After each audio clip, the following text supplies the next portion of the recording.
Sorry. I remember it all day. My apologies. My apologies. So glad we got that on camera. Oh, did we? Oh, shoot. Cut. Hey, guys. In honor of David Letterman's last show, we are going to give him a tribute the only way we know how, by creating a top 10 list of our favorite People Now moments. Mwah. Number 10. Boris Kojo. Woo, man, nothing heats Abby up more than when a man like Boris Kojo rolls in the studio. Look, sometimes I get a little starstruck, and for Boris, I made an exception. I didn't just come down to watch the interview in my pajamas. No. I got dressed up. I changed into a second outfit. Had the makeup artist do me up right. Just to meet him. All I remember thinking when I saw Boris Kojo was, I want to climb him like a tree. There are some people who are as tall as a tree, and you just want to go dee-dee-dee-dee-dee, and just hang out by their neck and be like, how you doing? What's going on? Call me. I'm married. I'm married, Boris. Let it go. Boris, Okay. I have the papers for the restraining order. Abby's husband, I have the papers for the divorce. Number 9. Animal Planet does a big thing called Monster Week. That's right. Scary monsters are big, somewhat intimidating animals. So you knew I would their do main it. guy, Dave Salmoni, came in, and he brought in a slew of animals, and then we blindfolded our producers and some of our staff members to come out and touch the animals and guess what they were. No one was more scared than Eric Goldie. You're gonna have to stop fighting me. Will Animal Planet pay my... I love his all too honest reaction. It was a big, scary lizard. It was, in fact, scary. As I said when they left, Eric doesn't have a phobia of animals. He has a trusting people phobia. Number 8. One of my favorite moments was when Whitney Thor from My Big Fat Fabulous Life came in and did some choreography, and the People Now staff, and myself included, tried to keep up with her. I was way off beat. The guys in the back were so hilarious. It was the best. Valiant effort. Number 7. One of the coolest things I got to do was go on location. We went to Central Park, and we were celebrating spring. You know it's spring when I interviewed a dog. He wanted nothing to do with me, and yet he walked over to Harrison, cameraman, who was saying nothing, and licked his ear, tried to mount him. So I'm sitting here like, dog, dog, dog, come back. And the dog wanted the quiet one. Number 6.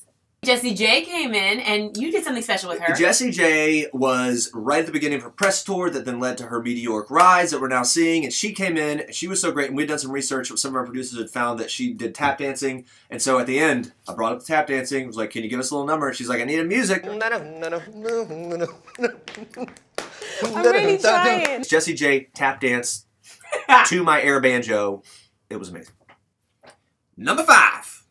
Sometimes, guys, it just gets a little bit embarrassing. One day, Jeremy was reading prompter, and he went rogue, and he was trying to say the next thing to come up, and he said, you just have to watch it.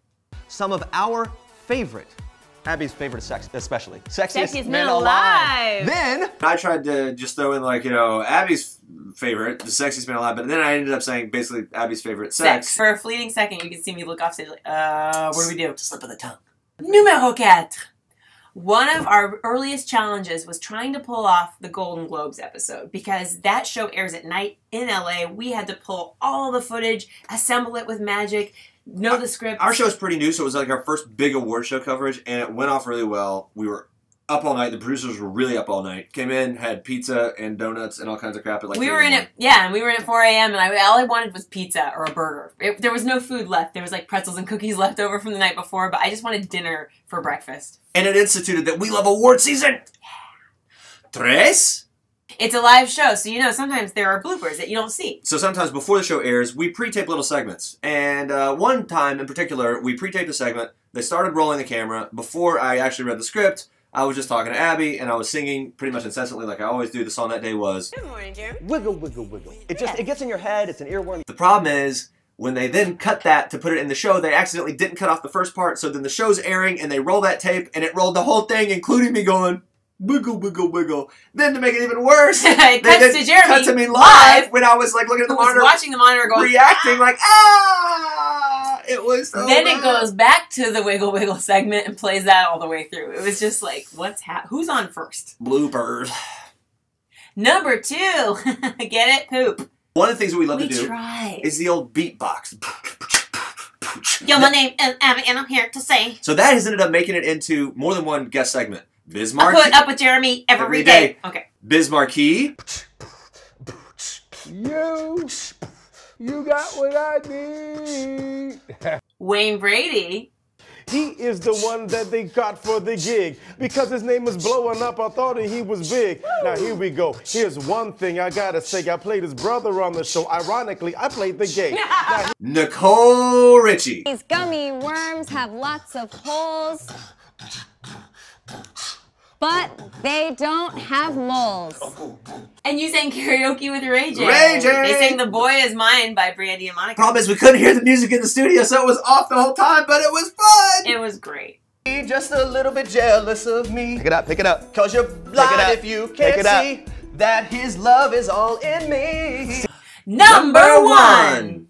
One of the big moments on the show, it was right near the beginning of When People Now Launch, was when John Stamos came in. Uncle Jesse. I got to interview him. This is when we were using a table, standing by the table. At the end of the interview, I figured we'd maybe like hug it out. He was like, hey, let's there, and kind of hugged it out. And then I tried to give him like a little... And he's like, hey, no. At the very last second, mwah, he gave me a kiss.